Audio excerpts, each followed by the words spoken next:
రేపు నిర్మల్ జిల్లా బాసరలో సీఎం రేవంత్ రెడ్డి పర్యటించనున్నారు. సరస్వతి ఆలయ పునర్నిర్మాణ పనులకు శంకుస్థాపన చేయనున్నారు. ఆలయ అభివృద్ధిపై నిన్న రివ్యూ చేసిన సీఎం రేవంత్ రెడ్డి పలు సూచనలు చేశారు.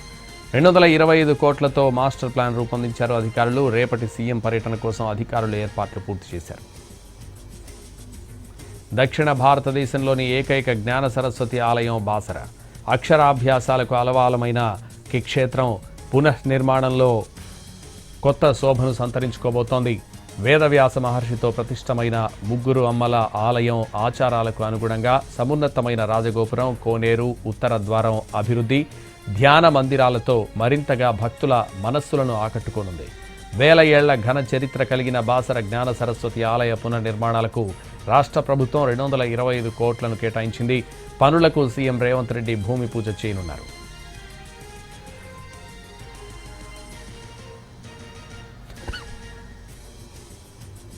దక్షిణ గంగగా గుర్తింపు పొందిన పవిత్ర గోదావరి నదీ తీరంలోని బాసర క్షేత్రంలో జ్ఞాన సరస్వతీదేవి కొలువై ఉన్నారు. కురుక్షేత్ర యుద్ధం తర్వాత ప్రశాంతత కోసం వేదవ్యాస మహర్షి గోదావరి తీరానికి వచ్చి బాసరలో నివసించారట. ఆ సమయంలో స్వయంగా ఆయనే గోదావరి ఇసుకతో జ్ఞాన సరస్వతితో పాటు మహాలక్ష్మి, మహాకాళి అమ్మవార్ల మూర్తులను ప్రతిష్ఠించారనేది స్థల పురాణం.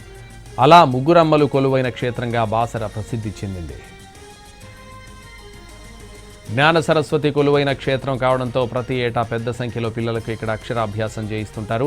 వసంత పంచమి, ఇతర పర్వదినాల్లో అక్షరాభ్యాసాలను వచ్చే పిల్లలు, తల్లిదండ్రులు, వారి బంధువులు, భక్తులతో ఆలయం కిటకిటలాడుతుంది. ప్రాచీన ఆలయం కావడం, ఏటేటా పెరుగుతున్న భక్తుల సంఖ్యకు తగినట్లు అభివృద్ధి పనులు చేపట్టకపోవడంతో భక్తులు తీవ్ర ఇబ్బందులకు గురవుతున్నారు. ఈ నేపథ్యంలో బాసర ఆలయ అభివృద్ధి చేపట్టాలని సీఎం రేవంత్ రెడ్డి సంకల్పించారు. సంప్రదాయాలు, ఆచారాలకు అనుగుణంగా ఆలయ అభివృద్ధి పనులు చేపట్టేందుకు మాస్టర్ ప్లాన్ తయారు చేయాలని అధికారులను ఆదేశించారు.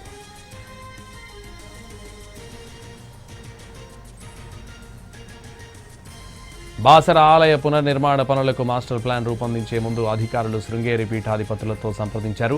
గర్భాలయం, అర్ధమండపం, రాజగోపురం, ఇతర గోపురాలు, మాడవీధులు, కోనేరు, ఉత్తర ద్వారాల నిర్మాణాలకు సంబంధించి పీఠాధిపతుల అనుమతులు తీసుకున్నారు.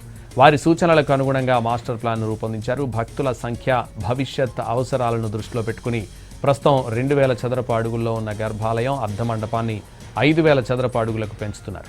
ఉత్తరం వైపున 9 అంతస్తుల రాజగోపురం, మిగిలిన 3 దిక్కుల్లో 7 అంతస్తుల గోపురాలు, 33 అడుగుల వెడల్పుతో 4 దిక్కుల మాడవీధులు, ఉత్తర ద్వారం నిర్మించనున్నారు. మొత్తంగా ఆలయ విస్తీర్ణాన్ని 20,000 చదరపు అడుగుల నుంచి 62,000 చదరపు అడుగులకు పెంచుతున్నారు.